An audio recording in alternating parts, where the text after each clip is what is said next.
Welcome to This Week in Metropolis. The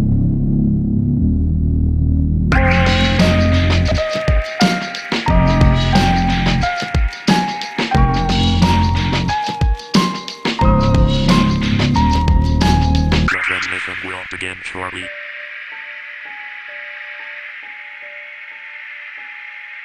Yeah, King P here, And Steely07. and welcome to another episode of This Week in Metropolis. Today's one is something slightly special, which hopefully you can notice with the background, because we're in preparation for Halloween at the end of the week, as per sort of today's recording date. So today we thought we would do a top five of scary movies that we've seen and enjoyed in the past, and we'll share that with you today. Yeah, definitely. And before we get onto that, Matt, I just want to say a big thank you to all of our followers on specifically Instagram, because we hit an amazing milestone over the weekend, which was 1,000 followers, which in a year or a year and a bit, I mean, I didn't even think 6 about months getting that ago. I think, is the thing that it's something we dreamed about, but yeah. So anyone who has followed us, thank you. I hope that you enjoy the show and what we put out there, and that's the thing, tell your friends about it. You can also follow us on other platforms as well, so we are on Facebook and on Twitter. Don't forget to subscribe to the YouTube channel, where you can now watch us, which we've been doing since the start of this series on the podcast. And also we've got, as a thank you as well, we've got a little competition, a giveaway that we're doing at the moment to win one of our exciting pieces of merch, which is one of our This Week in Metropolis mugs. Go onto Instagram, find the link on there, the post, and it's really simple, and we're going to be doing the draw on the 1st of November to one lucky winner. So go and get involved with that now. But it brings us to our top 5 horror movies, and these are ones that you and I not have seen together, but we have seen in our lifetimes. That's it, definitely. So do you want to kick off with your number 5? Yeah, let's kick off. So my number 5 is a film that, I'll be honest, is probably the first horror film that I saw at the cinema. So 1996. I turned 18 in 1996, so I would have been able to go and see this at the cinema. And it is Scream is my number 5, which I loved. It was done by Wes Craven, who'd already done like the Nightmare on Elm Street series and that, so he's a well-known director.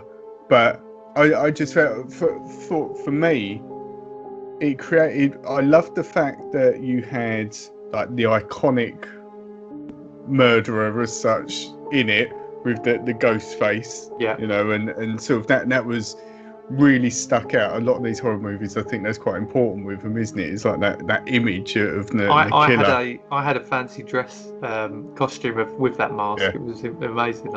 I just loved the look of that as a character. Yeah, exactly. And it was, even though it was obviously very scary, it was cool in a cartoony sense as well. My mate had that mask as well, when he used to come around our flat and literally sit on the sofa watching television just wearing the mask. And it had slightly strange, which was a bit weird. You'd look up, right, and he's there in the mask.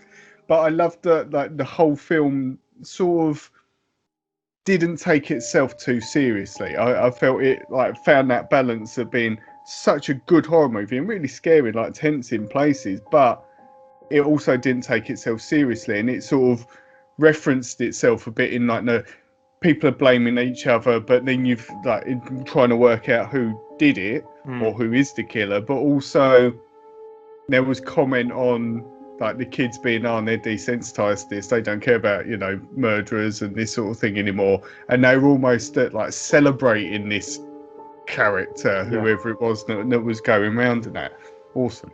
Yeah, no, it was a great film. And the thing is, it created a whole new franchise really as well, with the Scary Movie, like the comedy spin-off of it, which they were, I mean, at least the first 2 or 3 were really funny. But for a horror film, I think it kind of brought in, I know there were kind of psychological horrors before that. But I think as a youngster, I certainly thought all horror movies were kind of ones about monsters and ghosts and things like that. Where at least with this, there was a real kind of element to it with the fact that it was someone going around killing people. But the phone call, the phone call, starting it's off so with that phone call famous. with Drew Barrymore or whatever. Yeah. It's such an amazing scene, isn't it? No, You saying scary movie though? Looking at reading into it before the show, apparently the production name for Scream was Scary Movie. Right. So when they did the Scary Movie ones, all they did was basically take the name what Scream was going to be called. Interesting. There you go, bit of trivia. Good shout. Yeah. My number 5 was from the year 2000 and was also a franchise of films. I can't remember how many they've done now, and I definitely haven't seen all of them. But I remember the first kind of 2 or 3 really sticking out. And 2000, I would have been 14, 15 then. Yeah, I think. Too young to see the film. Yeah, probably. I can't remember what the age rating was, but it was based on like a teen horror movie, so it did fit kind of my age demographic at the time. But it was Final Destination. Right, yeah. Don't know if you remember them, but it was. It's the one where they die, like they know they're gonna die at a certain point or something. Yeah. So from my memory, and I've not done the same research that you have, but from memory, it was like a group of friends, and each one of them, it was like almost like an order of which one of them was going to die next, but they didn't know when it was going to happen or how it was going to happen. And it just, to me, and it'll come back round to my number 1 in some respects with a similar way in which the film kind of appealed to me. It was kind of the craziness of some of the ways that people died. I remember, I think it was a roller coaster one. Well, I was going to say, I think that was the 3rd one. There was a roller coaster, and didn't it go flying into someone or something like that? But there was, what I loved about it was you were on the edge of your seat waiting for something, and there might be. I remember one where there was a girl in her flat, and I think there was like popcorn being made or something like that in the kind of American way. I might have got this completely wrong, but in my head, and something's like going, or there was something kind of making like a high whistling noise, almost like you would a kettle or something like that, and you're thinking something's going to explode in a minute and she's going to get it, and it turned out to be nothing going on inside. I'm pretty sure it was something happened outside afterwards, like she managed to get out of the house. I think a fire started, maybe she got out of the house, and then it was definitely, in America you have like them kind of things outside the building where you have like a ladder you can pull down and climb up. And I'm pretty sure one of them fell down and went through her eye or went through her face. I mean, when you think of that, it's grim. But, and again, it'll come back around to that. But I just remember them being like, like cringe, but at the same time, you were like, God, that I did not expect that sort of thing. And yeah, it's probably a bit soft for it to be considered a horror film because it was a very teeny sort of film. But for me, it's one that sticks out. I did have another one in mind, but I think that one just topped it for my number 5. What about your number 4? Number 4 is a film that probably like what you just, not in the same sense that you just said it, but one that would not necessarily be classed as a horror film, I don't think, but definitely a scary movie. And it's a film called Manhunter, which was in 1986. And it was the first film interpretation of the Hannibal Lecter books. So it was based on Red Dragon. And they remade it. They made Red Dragon later on. And it's about sort of a policeman who has gone, I believe he's gone into retirement because he was attacked by Hannibal Lecter. He was sort of investigating him. He attacked him. He was troubled by this happening and went into retirement, but he's brought out of retirement because there's another killer, serial killer, sort of going around murdering people, and it then leads him to seek Hannibal Lecter's advice. It's a similar way that it works in the Silence of the Lambs. And the guy, the Tooth Fairy, he's called, the guy who sort of is murdering people, and he's puts mirrors in their eyes so like he can see himself looking at them and stuff like that. It's the sort of film that you're a bit like, oh God, like this is nasty. And he looks really funny. He's got a really odd sort of appearance. Mm. And a little bit later on in the film, the killer, the Tooth Fairy, starts this relationship with this blind woman. So she only sees him for, like, she can feel his face and knows him as this person who to her comes across as a really nice guy. Mm. But you know what he's actually sort of capable of and what he's doing sort of aside from that. So, you know, I think there's scenes where he's up to his stuff and she's there and like, she doesn't know what's going on. Amazing. It's just tense. I don't necessarily like the what's the oh god, what are the really gory films there? Sorry, this is Saw? no, not Saw. I've never seen Saw, weirdly. Oh god, I can't think when they're in a cabin and like they're just cutting these zombies and monsters and that in half and stuff. God, it's going to annoy me. I can't remember what it is, but really, really gory sort of slasher films of that I don't really enjoy that much, but because it just gets to a point where like, oh God's sake, you know, it's just like people being sawn off and whatever. But for my favourite ones and the really psychological ones, like you said, that you're on the edge of your seat and just sort of not knowing what this guy's going to do next, and the fact that the policeman's already disturbed by what's happened before and he's forcing himself into it. Amazing, you know, like setting that scene. Well worth checking out. I agree, and like you said, touched upon it in my first one as well, and your one. It's that psychological the suspense of and what's happening. Yeah, when someone's kind of twisted, and you're kind of trying to get your head around the character, but also the writer or the director of the film, where their head was at when they're creating all this. That's something that I always think about. But it's funny you mentioned just then slasher movies, because my number 4 is a slasher movie, or it's certainly described as that in Wikipedia. But Texas Chainsaw Massacre, but 2003 version. I've never seen it. I've seen bits of the first one, but I've never seen the second. So the remake and such. I remember seeing. I definitely didn't see it at the cinema, but I remember getting it on like VHS or whatever, and it was one of them first ones where I was probably a little bit disturbed by it. Yeah. Because again, there was that kind of I mean, is it Leatherface? I think is the main that's the guy, and it's a young kind of group of friends going out to have this kind of summer trip somewhere, I think, and then end up going down a wrong path or whatever, and stumbling across this place. But again, all the people at this place, like, they're weird. Oh no! Yeah. It's all.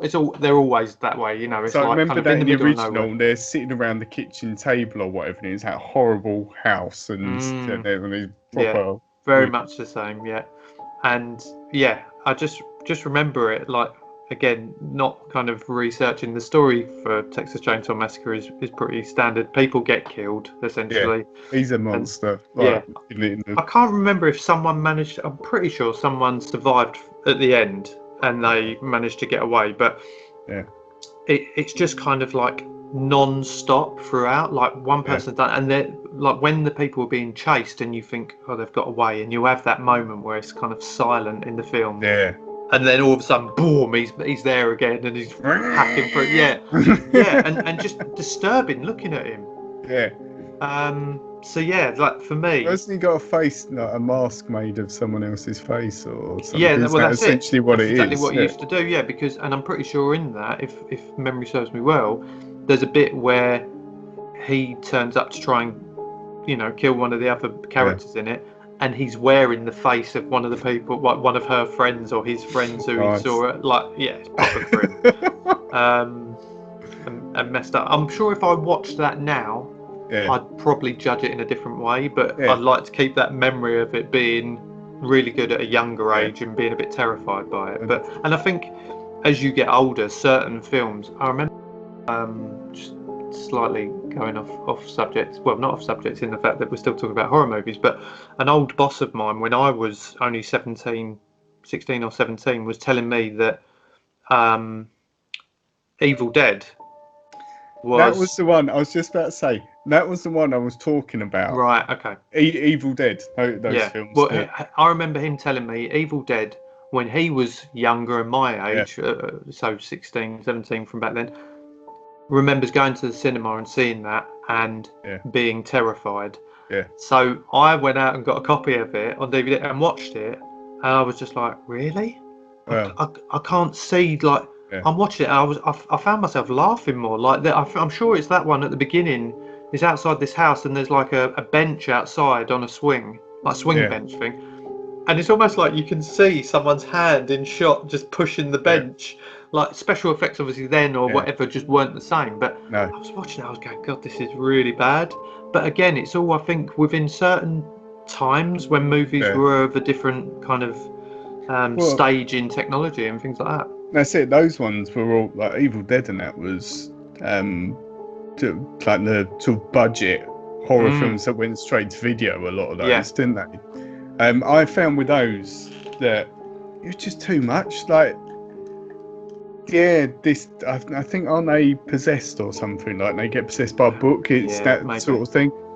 And it just got to the part. I think I made it halfway through the first Evil Dead film. I was just, oh my God, this is just too much, because like, you know, someone's possessed, then they like cut through her face or whatever, and then it comes up, and then there's just blood, and they're just sawing people, and like, oh God, it's just, there's no story, like as such. There's no suspense. It's just like this sort of bloodbath, and I don't really No, I agree. With it.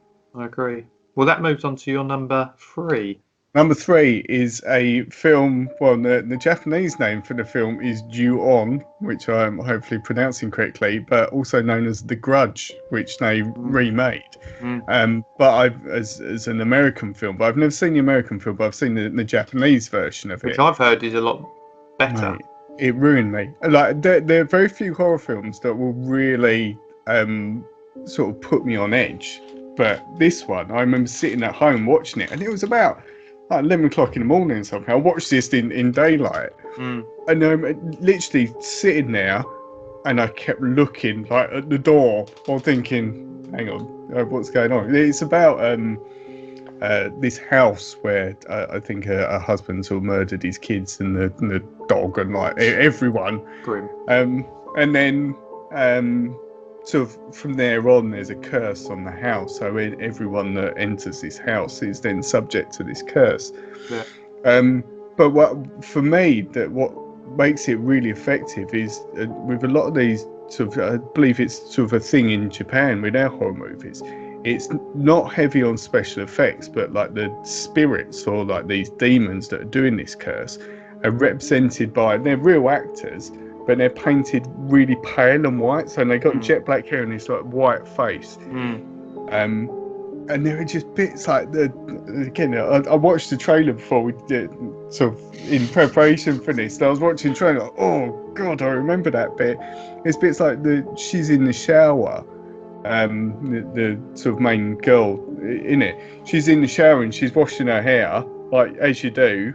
And then someone else's hand, I remember, it is in her hair and stuff. Yeah. You're like, oh, it's just creepy. really, really creepy.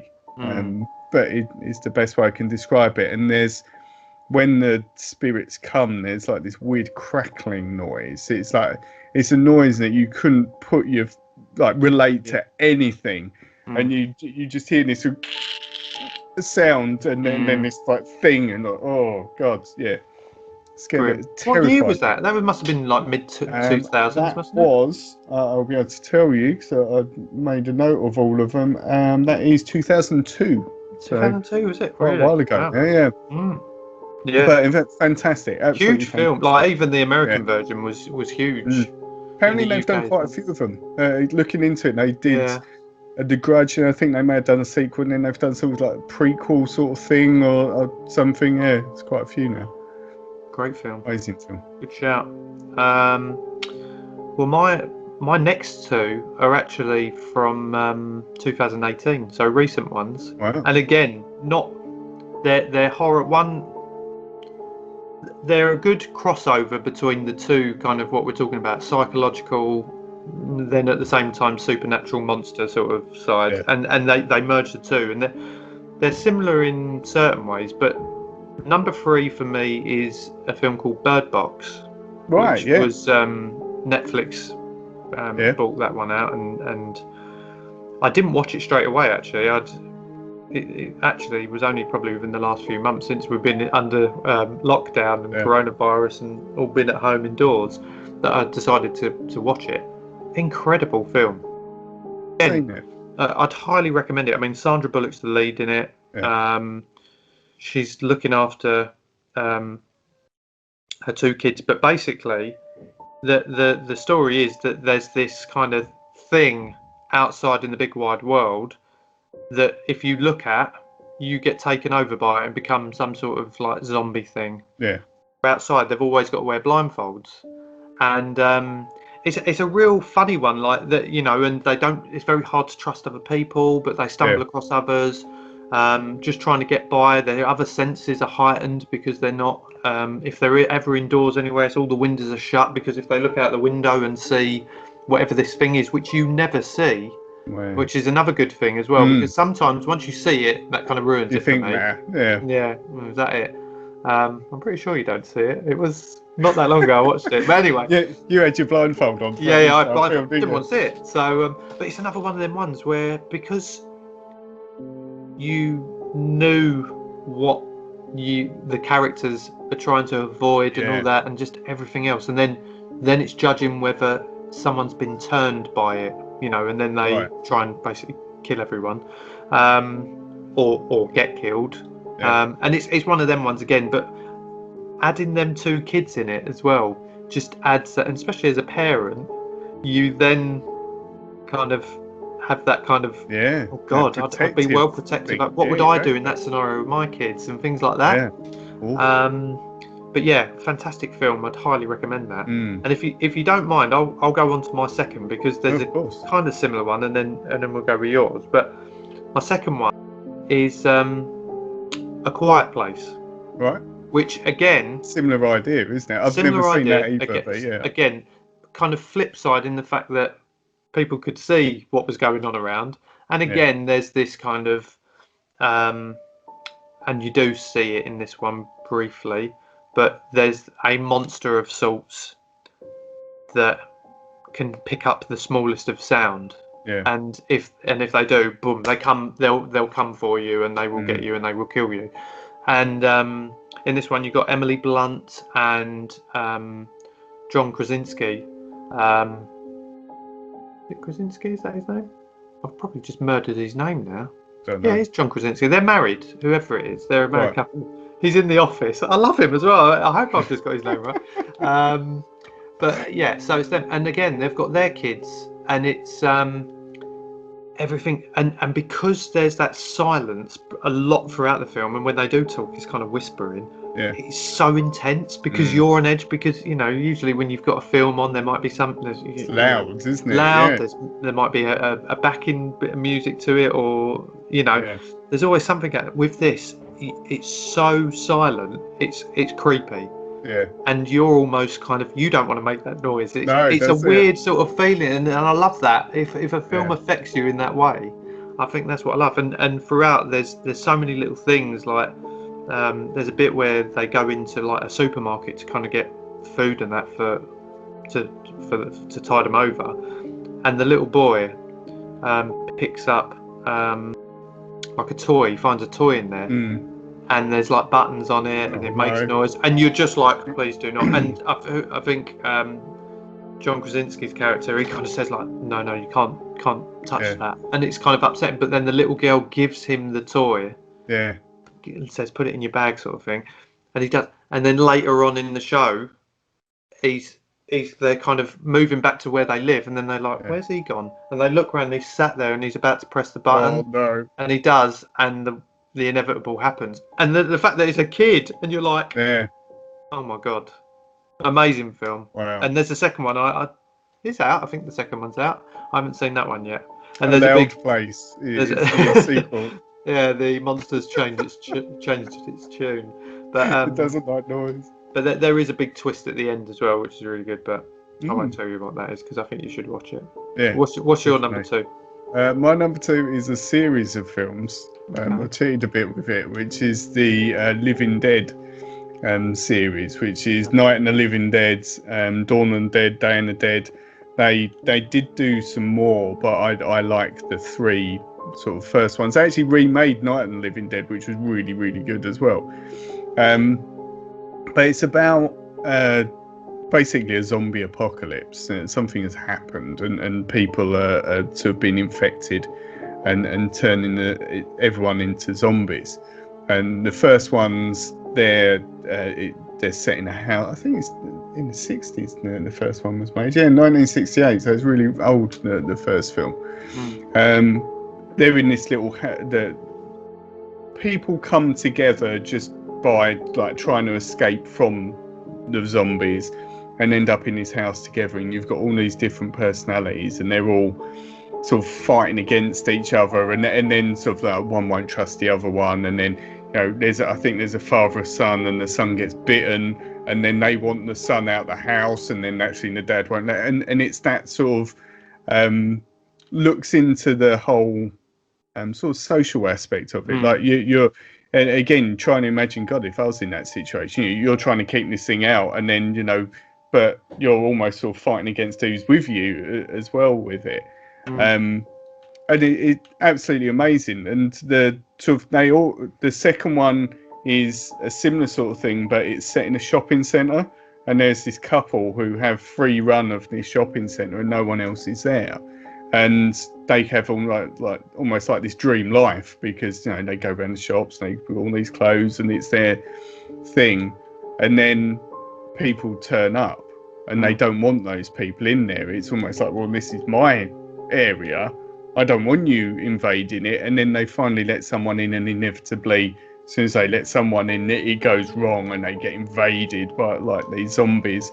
And then the third one that I love, Day and the Dead, is about sort of a little while afterwards, and it almost looks at the zombies from a human perspective. Like they keep them in this place where they keep them to sort of fight and like really abuse the zombies, but you start seeing that the zombies do have a certain consciousness about them. Yeah. So it's looking at it from that point of view, and they're just amazing. They all sort of they're really gory. Like you see zombies biting through people's skulls and stuff like that, and eating each other, and no special effects. Really literally. nasty. Yeah, just eating each other. Really nasty. But it's I don't know if because of the age of it or whatever, because even the sequel was 1978. Dawn and Dead was 78, and then Day and the Dead was 85. So again, they're relatively old films. But the blood is very, very red. Like the zombies really pale, and the blood is very red when it comes down on that. They're really gory films, but because they're stories like associated with it, there's a real sort of what's the word? Like there's a real important message. There's like a moral message behind each of them. The first one is almost because it was around the time of the race riots and stuff like that in America. It's almost like commenting on that sort of thing. One of the guys is a black guy in there. The second one's sort of look at like consumerism and stuff, and and how like, people look at other people. And then the third one is really like how we treat people who are different in society. So it's got like a real moral aspect to it as well. But they're wonderful. But they're films that you could look at and think, oh, that's just a zombie film. But there's so much more to them. Zombie films have always done well, like whether they're kind of horror films or the comedy kind of parodies that Shaun of the Dead is one that springs to mind, which is amazing.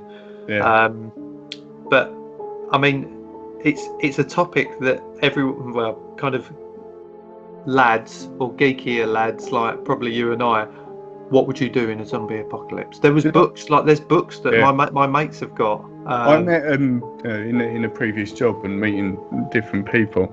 I remember having a sort of a meeting with this person in a place. I won't obviously divulge exactly where these places were, but I remember sitting down with them, like getting to know each other and whatever, and talk about herself. And no word of a lie, she said, "Yeah, I spend a lot of my time sitting here and working out what I do in a zombie apocalypse." And I remember going, right. Had it all planned.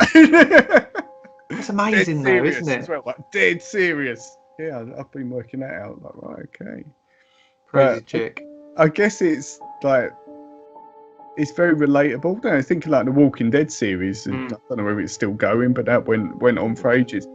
It's something that, and I guess looking at the situation we're now with like the pandemic, it's relatable. These people have been infected by this thing, and it's spreading throughout all these people. Yeah, they're still human, but are they? Like it's a real moral dilemma with a lot of it. But not that I'm saying people with COVID aren't human. You heard it here first. We've just revealed that they're not human; they are zombies. Shoot them on sight. But no, that's a really good pick. That is a really good pick. Shall I tell you what my number one is? Yeah, go for it. Number one, and it's the first one in a series of films. And again, I've not seen them all. I've probably seen 3 or 4, maybe max. Yeah. And again, it's up there because of the twistedness of it. And I mentioned it earlier, but the first Saw movie. Yeah. You said you haven't seen it. I haven't seen any of those. Is there a reason why you haven't seen them? I just didn't. There wasn't. I think. Do you know what though? I think it was because when I first saw them come out, there was such a focus on a bloke being chained up, cutting his own arm off, or whatever it was that happens. That I probably wrongly just put it in the. Oh, and that's just some gory film, and I didn't watch it for that reason. But I think I have seen bits of it, since then, and there's a lot more to it. There is a story behind it, and that's the thing. I think for me, it's and the bit you mentioned, that's probably why the first one, it basically starts with this guy waking up in it's like a bathroom almost like I don't know, in some sort of building, not a bathroom in a house, but in a building of some sort, and he's chained up to the pipe, like the piping system that's going around in this bathroom, and there's a saw in there, but then someone else is in the room as well, and that he basically comes to, like, trying to get out, screaming for help, blah blah. There's a tape in there that they play, and there's this creepy kind of voice telling them why they've been there, and it's a punishment for these people, and that's the theme kind of throughout. The people that Jigsaw, who is the perpetrator of it all, the guy behind it, he's targeting all these people, and the reason why he's targeting them is not because they've done anything wrong, it's because they don't appreciate life. So it's kind of a twist on it. It's not like he's punishing them for killing someone. He's punishing them because they've done something in life that means they're not worthy of it, or they're trying to give it up anyway. So and Matt, how squeamish I am about kind of the smallest cuts and blood, things like that, and seeing this guy have to like saw through his ankle to be able to get this like, it was proper like grim for me. But the bigger thing for me in this is and why it probably stuck with me is because all these kind of punishments are to test the people that are being punished, so they can technically get out of these situations, like that guy who's been chained up. I mean, that's pretty basic, but there's other ones where it's essentially giving something up, like that guy had to give up his foot and sawed it off. There's so many others that are a hell of a lot worse than that, but it kind of made me question it at the time. I remember speaking to my wife about it and friends, and you just go, how has someone thought of this? Yeah, exactly. It's disturbing. Yeah. But it's gripping at the same time. You want you're kind of watching with one hand over your face and two fingers open, just so you can see what's still going to happen, even though it's so cringe. I think they must be up to eight or nine now. I remember there was a Saw 3D that they brought out, which you could go to the cinema, and obviously you probably have chains swinging towards you and things like that. But it was like the kind of how real it made it look, like with people. I remember there was one where it was essentially like ripping the skin off your arm and things like that. Yeah, it's proper like grim. But at the same time, that was what you signed up for when you went and watched it. Exactly. You knew exactly what. And every Halloween there was another one that come out.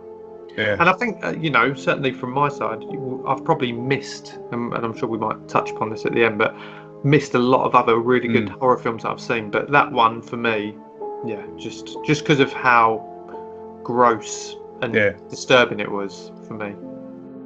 What's your number one? My number one is a film I love for a film.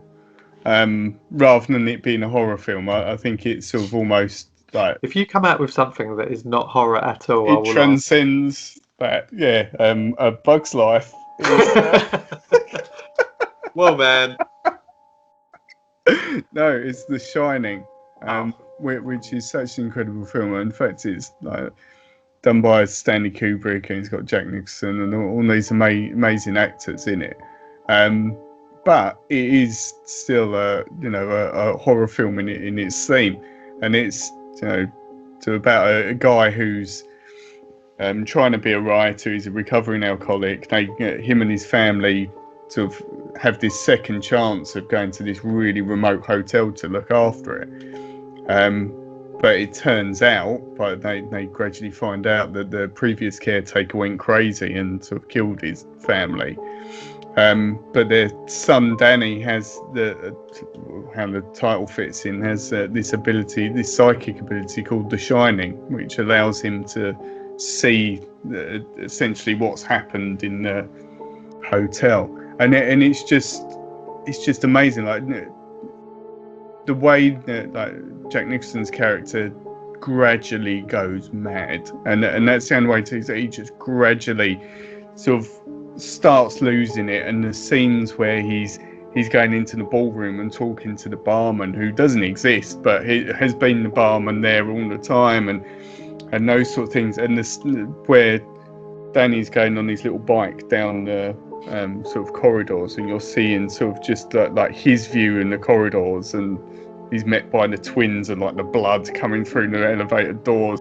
It's one of the all-time greats though, isn't it, for a thriller horror film? Like it's one everyone always knows, has always seen. I've seen it. It's just an absolute classic. On that genre, and again, Jack Nicholson. I can't even remember how old he was there. I don't know. It's quite late in his career. So it was made in 1980, so it's quite an old film, and he was born in 1937. So he would have been 50 odd something. No, he's now 43. Oh God! So there you go. He would have been 43, wouldn't he? But it was a great. It's one of the. What I like about it is a film. You've got the "Here's Johnny" line, if you can associate a line with a film, and it's so iconic, and memorable. It's the same as the and like you mentioned with Scream. With Cindy in the call, is Cindy at the beginning, isn't it? Who he calls? Is her name Cindy? Hello, Cindy. I've probably got that wrong, but let's call her Cindy. Yeah, I've got the page up. Casey is what she's called. Who Drew Barrymore? Yeah. High school student Casey Becker receives a flirty phone call from an unknown person. Maybe I'm thinking of the Scary Movie. Yeah, movie. Maybe you're thinking that one. Yeah. But like we said, if there's a line that goes with it that's memorable and iconic, I mean, it's just a great film.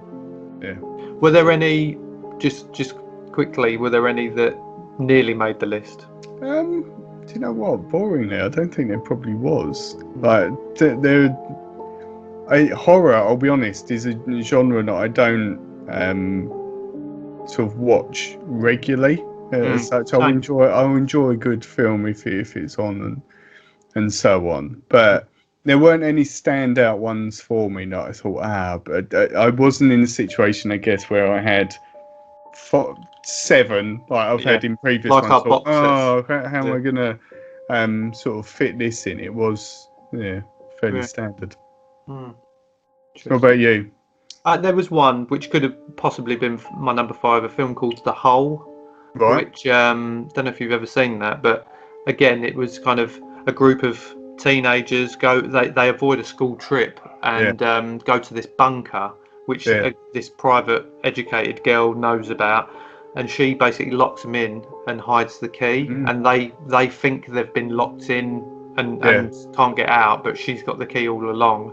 And it's messed up. I think she's doing it to kind of flirt with some guy, and so and they stay there for loads of days and end up turning on each other, and then end up killing each other essentially. But one that was mentioned in conversation actually prior to this was Blair Witch Project. Never seen it. Oh yeah, I know it, but I remember seeing that on. I think I saw it on DVD. I didn't see it in the cinema. But that was quite interesting. I don't think it's an amazing film, but it was quite interesting, the dynamic of during the day, it'd be chilled out. Like you'd see what they were doing during the day and think, oh yeah, this is fine, whatever. And then when it cut to night, that was it. You know, it was all bets were off, and there was just so much tension to it.